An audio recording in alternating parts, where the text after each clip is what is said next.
उत्तर प्रदेश में अभी फतेहपुर मामला उभर ही रहा था, तब तक देवरिया जनपद में हत्याओं का सिलसिला लगातार जारी है और इस हत्या की वजह से कहीं ना कहीं पुलिस प्रशासन पे सवालिया निशान खड़ा करते नजर आ रहा है।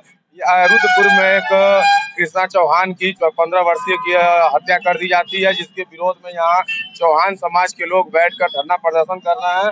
मैं उनसे जानना चाहता हूँ कि क्या इन लोग का मांग है। देखिए, मैं डॉक्टर रामनाथ चौहान जनवादी पार्टी का राष्ट्रीय सचिव हूँ।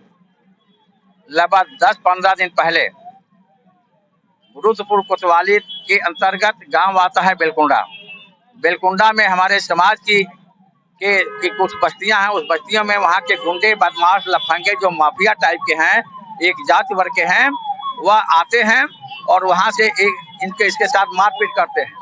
मारपीट होने के बाद से वो लड़की जब जाती है, इसके घर की लड़की जाती है, तो वो शीला चौहान की लड़की जाती है रास्ते में, तो उसको पकड़ करके जबरदस्ती अपने घर में खींच के लेके जाते हैं और घर में ले जाके उसके साथ देती है। अगल बगल के लोग इकट्ठे होते हैं, माँ बाप जाते हैं तो उनकी पिटाई होती है। लड़की की मार के अधमरा कर देते हैं। लड़की थाने पे जाती है दरखास्त लेकर के। थाने वाले खाली दरखास्त ले लेते हैं, कोई कार्रवाई नहीं करते हैं। और उसके बाद से दरखास्त दे के जब आती हैं ये शीला देवी, तो वो माफिया, वो गुंडे, बदमाश वो आते हैं, घर पे हमला करते हैं और कहते हैं कि यदि तुम हमारे ये तो सुलह नहीं करती हो तो तुम्हारे बच्चे को कृष्णा चौहान की हत्या कर देंगे, इसकी जिम्मेदारी तुम्हारे ऊपर होगी। इसने कहा कि कुछ भी होगा, हम प्रशासन से क्या मांग करते हैं? प्रशासन से हम मांग करते हैं कि यहाँ का जिला प्रशासन, रुद्रपुर का सीओ, रुद्रपुर का कोतवाल और जिला प्रशासन मिल करके उस कृष्णा चौहान की लाश को बगैर मर्जी के चुपचाप ला करके पोस्टमार्टम करवाए और पोस्टमार्टम में भी लिपा पोती करा करके लाश को स्वयं पुलिस प्रशासन के लोगों ने लकड़ी खरीदा है और लकड़ी खरीद कर एम्बुलेंस पर लाद करके ले जाके बलात जलवाए हैं, जिसमें इनके घर का कोई नहीं था। इसके छोटे बच्चे 6 साल का, उसको दिखाने के लिए लेके चले गए हैं। साथियों, हमारी मांग है कि हत्यारोपियों की गिरफ्तारी हो, उनको फांसी की सजा दिया जाए। और यहाँ चौहान समाज के काफी लोग मौजूद हैं, उनसे मैं जानना चाहता हूँ, सर यह जो हत्या हो रही है क्या कहना ये चाहूंगा कि कृष्णा चौहान की बहन की छेड़खानी का मुकदमा भगवान सिंह और उसके साथियों पर दर्ज था और वे दबंग बार बार शीला चौहान के परिवार के साथ मारपीट करके दबाव बना रहे थे कि मुकदमे में सुलह कर लो, नहीं तो तुम्हारे बेटे की हत्या कर देंगे। 3 दिन पहले फिर घर में घुस करके इस बच्ची को मारा है, इसकी माँ को मारा है, उस बच्चे को मारा है और कहते गया कि अगर सुलह नहीं करोगे तो हम हत्या कर देंगे। और कल उस बच्चे को घर में से खींच करके हत्या कर देता है। और यह पुलिस प्रशासन, ये बच्चे और ये परिवार के लोग एसपी और सीओ तक सब तक गुहार लगाते हैं कि हमें हमारे बच्चे को मारने की धमकी दी जा रही है, सुलह करने की धमकी जा रही है, हमारी मदद किया जाए। एक भी पुलिसकर्मी के चेहरे पर जू नहीं रेंगती है और आज कल उसके बेटे की हत्या हो जाती है। जितना दोषी वह हत्यारे हैं, उतना ही दोषी वहां का सीओ और कोतवाल भी है।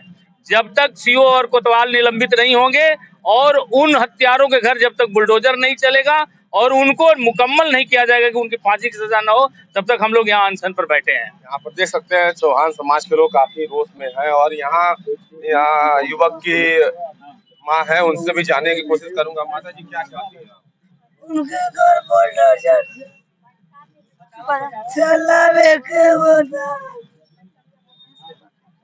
मैं चाहती हूँ न्याय मिले हमको। कल क्या हुआ था? रास्ते से मैं जा रही थी, भगवान सिंह था, उसने मेरे को जबरदस्ती पकड़ लिया, पकड़ के कह रहा है घर में ले चलो, तो उसको सूरज था, सूरज नाम लड़का बना उनका घर उड़ा ना, भगवान सिंह, महेंद्र सिंह राम के घर में ले जाता ना, चिल्लैनी पूरा गाँव वाला आई ना जा। ओकर बाद से हमारे मम्मी पापा सबके उबाइल, हमारे मम्मी पापा गए जा और लेके हमारे मम्मी पापा बुरी तरह से बहुत मरना जा और गईनी के हमनी के थाना पे मतलब रिपोर्ट पर लिखाइल, कोनो सुनवाई नहीं भइला। वहीं तकले कोनो हमर भाई सुनवाई हो गई, आज हमारे भाई के जान नहीं गई रही। तो एक बात बताओ, ये जो दाह संस्कार किया गया था, ये कौन करवाया? वो जबरदस्ती पुलिस वाले सब लेकर चले गए। हम बोले थे हमार पापा आओ ना घरे तब हमारे भाई जाई है, लेकिन पुलिस वाला जबरदस्ती लेके चल गए ना हमारे भाई के। आप क्या चाहते हैं? मैं चाहती हूँ उनका भी, जैसे मेरे घर उजड़ा है उनका भी घर उजड़ जाए। जैसा कि आपको बता दें कि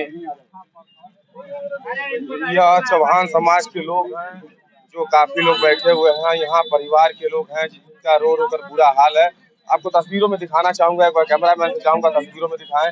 वही लड़के की माँ है, कृष्णा चौहान की माँ है, उसकी बहन है, जिसका आरोप है कि जिसकी शिकायत मैंने कई बार पुलिस अधीक्षक कार्यालय को किया था, थाने में किया था, लेकिन पुलिस प्रशासन ने मेरी एक नहीं सुनी।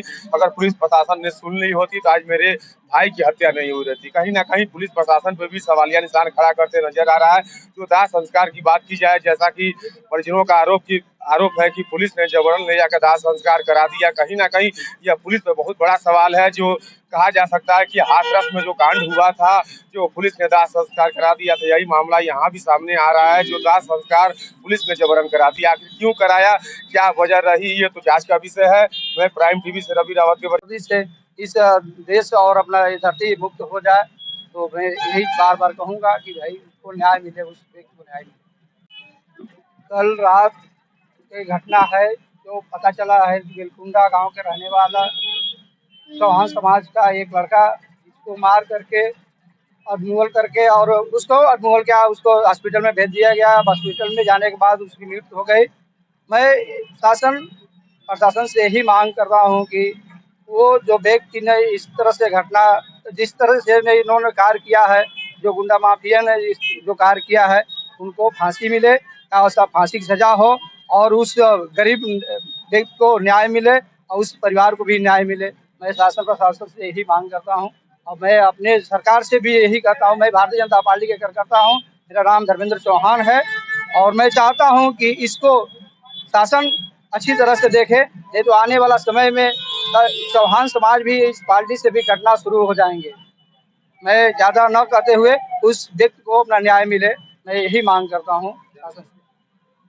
क्या भैया? मेरा नाम धर्मेंद्र चौहान है, मैं भारतीय जनता पार्टी के कार्यकर्ता हूँ। मैं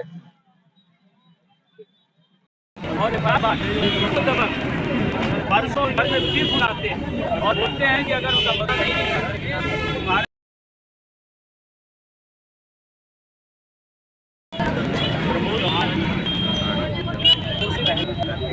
वहाँ के ठाकुर बिरादरी